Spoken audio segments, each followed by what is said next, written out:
Okay. My name is Kehinde Macaulay, and I'm taking you on assessing domestic violence in Nigeria. Domestic violence, as we all know, is a pattern of abusive behavior in any relationship that is used by one partner to gain or maintain power and control another intimate partner. It is also known as domestic abuse, spousal abuse, family violence, and intimate partner violence. So now we want to briefly talk about the statistics. According to Jordan and Tiones in 2002, it was reported that in the United States of America, women experience about 4.8 intimate partner related physical assaults and rapes each year. And it was reported in Humanitarian News Agency in 2007, which shows that 25% of women in Dakar and Kaolack in Senegal are subjected to physical violence. Now let's come home to Nigeria. The Amnesty International 2007 reports that a third, and in some cases two-thirds, of women are believed to have subjected to physical, sexual, and psychological violence. So with this my statistics, we can actually see is an issue of global concern. This my presentation is actually not used, no method was used in gathering this. It was based on internet search and some researches that I've done even in Latin America and in Africa. Then we want to talk about the causes of domestic violence, since it is all conversant to all of us and it's what we experience in our society. One cause is the psychological cause. This is as a result of so low self-esteem on the part of the perpetrator, or it could be a poor impulse control, more of personal traits. And then we can see the one for jealousy is as a result of suspecting one's partner of infidelity. Social stress is another way we can that can bring about domestic violence. Stress in itself should not be a violent thing, but we can see that a lot of people resort to violence when they are going through social stress, like financial crisis. Yeah. Then another cause is the social learning. Social learning in the fact that a child that grows up seeing the father battering the mother goes on to grow up with that idea and start battering the wife, and is transmitted from one generation to the other. Another way could be power and control, the partner trying to control the inmate partner in the house, in the relationship, and it could also be as a result of low self-esteem on the part of the partner and trying to gain control in that relationship. So we need to come down to the types of domestic violence that we have.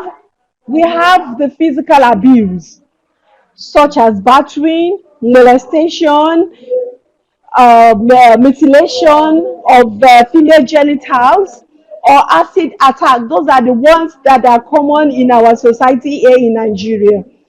Then we have the sexual abuse. This is all form of sexual assault, like even marital rape, harassment, exploitation, child prostitution, all sorts of that to be seen in sexual abuse. Economic abuse is exploiting family member for financial gain or withholding money for essential things like food. You see your partner going through forms of hunger, not receiving good shelter and love in the house, it goes to the economic abuse. Emotional abuse is never seen, but it is always there. Shouting down the partner, calling the partner names, social isolation. I don't want to see you with friends. I don't want to see you with this. It's all part of emotional abuse. Spiritual abuse is preventing one's partner from engaging in spiritual or religious practices that he or she believes in. Or it could be negligence, that is a father is not taking up his responsibility of taking care of the child in the house or children in the house, or taking care, or even the partner.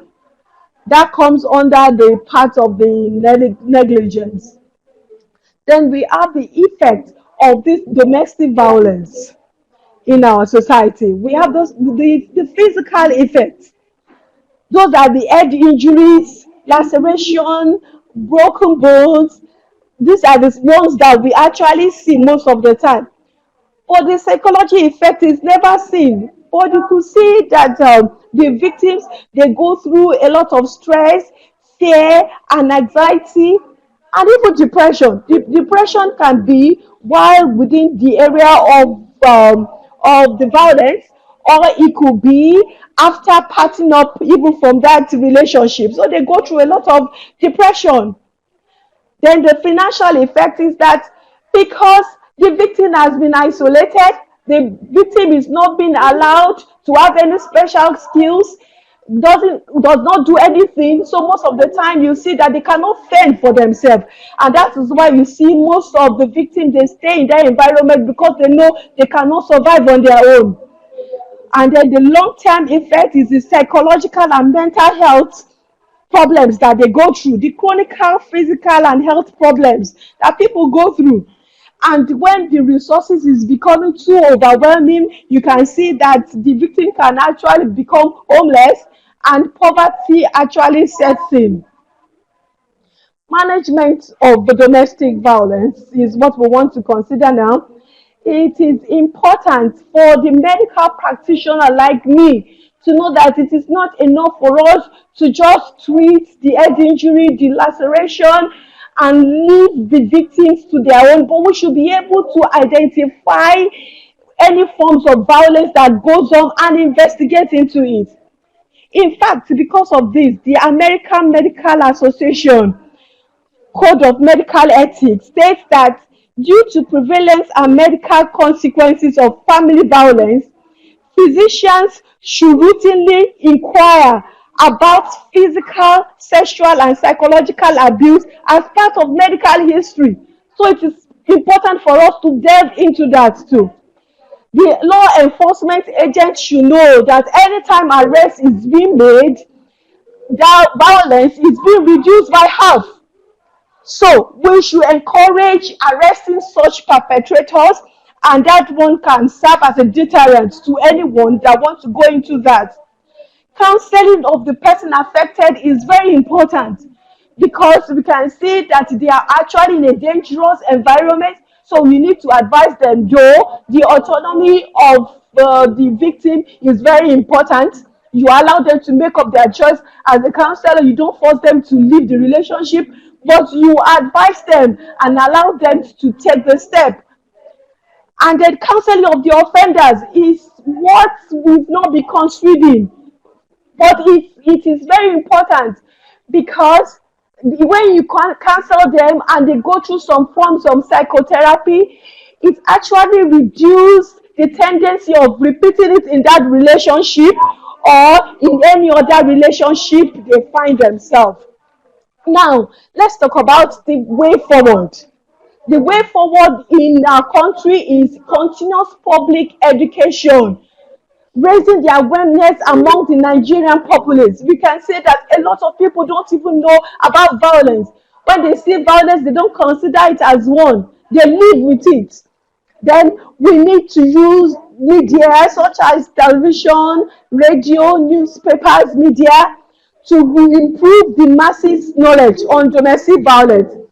And it is also important to empower these women who are more vulnerable to violence through equal education. You can see in some homes, girl child is not being sent to school because it's just a girl child, only the boys own. And even some employers, they refuse to employ ladies because they believe they will go for maternity leaves, but equal employment opportunities should be given to these women. And then we want to talk about the prevention of domestic violence in Nigeria. So it is important to actually strengthen our judiciary system to ensure that prompt and adequate trial of offenders takes place. The police in turn too should make sure they handle it with utmost seriousness, not considering it as a family affair. It should be seen as a public issue and not family affair. Educating the community, telling them that battering is not right. The masculinity of a boy is to protect a girl child, not to bully. Organizing our community in such a way that does not condone any form of violence. Advocacy through our community leaders is very important because especially where literacy tribes, they respect the community leaders a lot. So if those ones can come into place, they help a lot in preventing this. As we know, Nigeria is a country that is very religious. So our religious leaders have a very great role to play by teaching in our different our centers that it is not right to any form of violence is not right.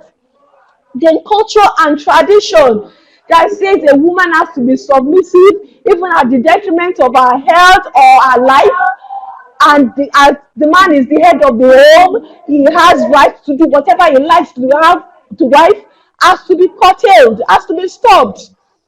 Conviction of the offenders is very important. They are hardly convicted here, but by the time they start convicting them, it serves as point of warning to others.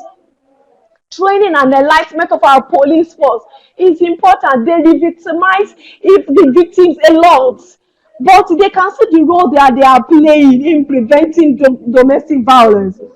Advocacy to the legislators. Only few states have adopted legislation on domestic violence in Nigeria. Other states need to do this. So most of the time, Hello, Miss Kehinde. Hello. them up. Hello, Miss Yes, I can Kehinde. hear you. Yeah, I only can two hear more you. minutes Yeah. left. Yeah. Okay. Continue. So in conclusion, it is important that apart from male dominant norms and women culturally subservient in Nigeria, depreciating standard of living is not making things better. With increase in violence, women are daily exposed to various forms of abuses. And the Nigerian government, through the Ministry of Women Affairs, need to pay attention to the issue of gender-based violence. More research, investigation are also needed in this area of gender violence in Nigeria. Thank you.